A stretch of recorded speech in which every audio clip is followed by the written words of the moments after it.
There's a lot going on in this week's Torah portion, and I'm excited to try to review it with you. This week's Torah portion includes a king who his name is Balak, and believe it or not, a magician whose name is Balaam. And for years, I had them super confused. So Balak is a king, and Balaam is a musician.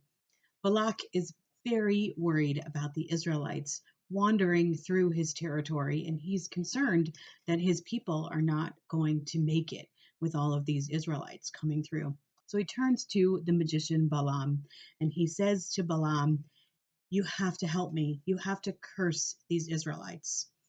Balaam is then approached by a messenger, by God, and says, "Whatever you do, you are not going to be able to curse the Israelites."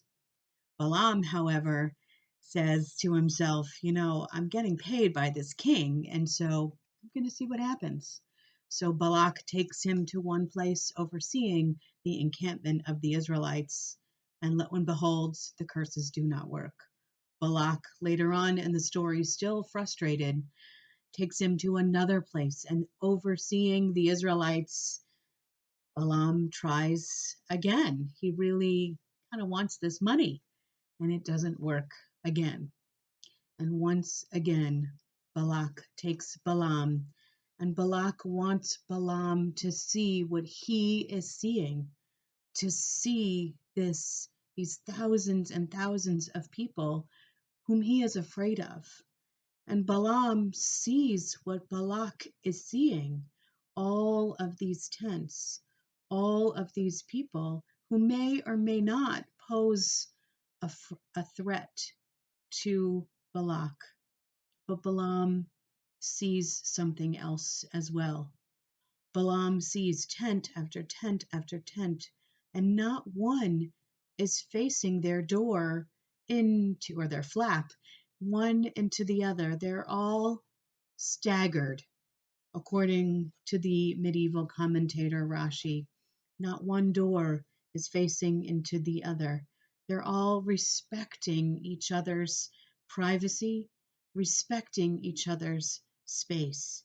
And when Balaam opens his mouth, what comes out? Not a curse, but a blessing. Matovu ohalecha Yaakov. How good and fair are your spaces, O Israel.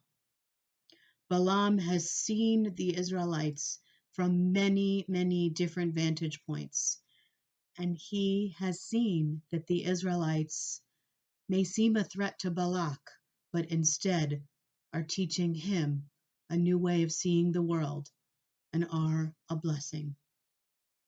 In these overwhelming times, we need to see things from different vantage points, from different angles, and maybe we will see all of the blessings for each of us. Shabbat Shalom.